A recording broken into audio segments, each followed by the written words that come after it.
दोस्तों, सबसे पहले सब्सक्राइब करें, नोटिफिकेशन बेल दबाएं और सबसे पहले वाली ऑप्शन ऑल करें, जिससे हमारी आने वाली नई वीडियो की नोटिफिकेशन आपको फ़ौरन मिल जाए। जय श्री राम भक्तों, ये कथा बहुत ही सुंदर है। आज की कथा है एक बूढ़ी औरत पर गर्म पानी फेंकना और एक कुम्हारन। आइए कथा श्रवण करें। यह कथा बहुत पुरानी है। एक बार माता शीतला ने सोचा कि चलो आज देखूं कि धरती पर मेरी पूजा कौन करता है, कौन मुझे मानता है। यही सोचकर शीतला माता धरती पर राजस्थान के डुंगरी गांव में आई और देखा कि इस गांव में मेरा मंदिर भी नहीं है, ना मेरी पूजा है। माता शीतला गांव के गलियों में घूम रही थी। तभी एक मकान के ऊपर से किसी ने चावल का उबलता पानी नीचे फेंका। वह उबलता पानी शीतला माता के ऊपर गिरा, जिससे शीतला माता के शरीर में छाले पड़ गए। शीतला माता के पूरे शरीर में जलन होने लगी।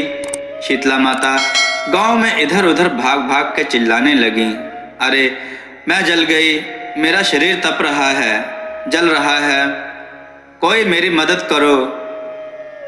लेकिन उस गांव में किसी ने शीतला माता की मदद नहीं करी। वहीं अपने घर के बाहर एक कुम्हारन बैठी थी।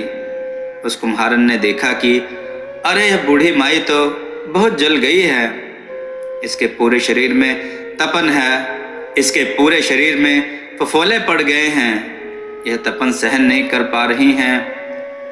तब उस कुम्हारन ने कहा, हे माँ, तू यहाँ आकर बैठ जा, मैं तेरे शरीर के ऊपर ठंडा पानी डालती हूँ। कुम्हारन ने उस बूढ़ी माई पर खूब ठंडा पानी डाला और बोली, हे माँ, मेरे घर में रात की बनी हुई राबड़ी रखी है, थोड़ा दही भी है, तो दही राबड़ी खा ले। जब बूढ़ी माई ने ठंडी ज्वार के आटे की राबड़ी और दही खाया तो उसके शरीर को ठंडक मिली। तब उस कुम्हारन ने कहा, आ माँ, बैठ जा, तेरे सर के बाल बिखरे हैं, ला मैं तेरी चोटी गुथ देती हूँ। और कुम्हारन माई की चोटी गुथने हेतु कंघी बालों में करती रही। अचानक कुम्हारन की नज़र उस बूढ़ी माई के सर के पीछे पड़ी तो कुम्हारन ने देखा कि एक आंख बालों के अंदर छुपी है। यह देखकर वह कुम्हारन डर के मारे घबराकर भागने लगी। तभी उस बूढ़ी माई ने कहा, रुक जा बेटी, तू डर मत, मैं कोई भूत प्रेत नहीं हूँ, मैं शीतला देवी हूँ। मैं तो इस धरती पर देखने आई थी कि मुझे कौन मानता है, कौन मेरी पूजा करता है। इतना कहकर माता चतुर्भुज वाली हीरे जवाहरात के आभूषण पहने, सिर पर स्वर्ण मुकुट धारण किए अपने असली रूप में प्रकट हो गईं। माता के दर्शन पर कुम्हारन सोचने लगी कि अब मैं गरीब इस माता को कहाँ बिठाऊं। तब माता बोली, हे बेटी, तो किस सोच में पड़ गई है। तब उस कुम्हारन ने हाथ जोड़कर आंखों में आंसू बहाते हुए कहा, हे माँ, मेरे घर में तो चारों तरफ दरिद्रता बिखरी हुई है, मैं आपको कहाँ बिठाऊं। मेरे घर में ना तो चौकी है, ना बैठने का आसन। तब शीतला माता प्रसन्न होकर उस कुम्हार के घर पर खड़े हुए गधे पर बैठकर एक हाथ में झाड़ू, दूसरे हाथ में डलिया लेकर उस कुम्हार के घर की दरिद्रता को झाड़ू लगाकर डलिये में भरकर फेंक दिया और उस कुम्हारन से कहा, हे बेटी, मैं तेरी सच्ची भक्ति से प्रसन्न हूँ, अब तुझे जो भी चाहिए मुझसे वरदान मांग ले।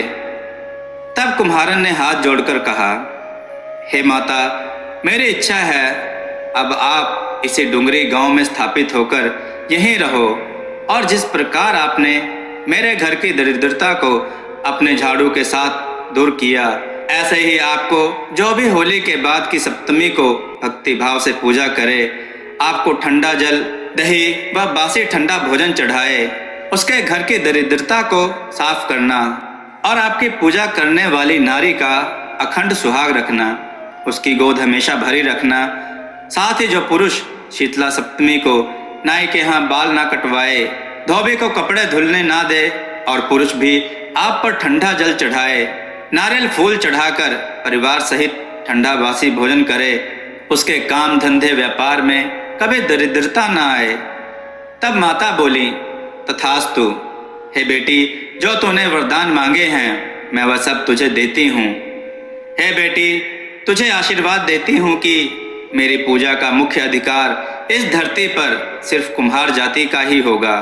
तभी उसी दिन से डोंगरे गांव में शीतला माता स्थापित हो गईं और उस गांव का नाम हो गया शेल की डुंगरी।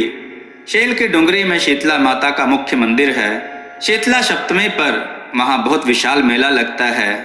भक्तों, इस कथा को पढ़ने से या सुनने से घर की दरिद्रता का नाश होने के साथ साथ सभी मनोकामनाएं पूरी होती हैं। जय माता की जय। श्री राम भक्तों।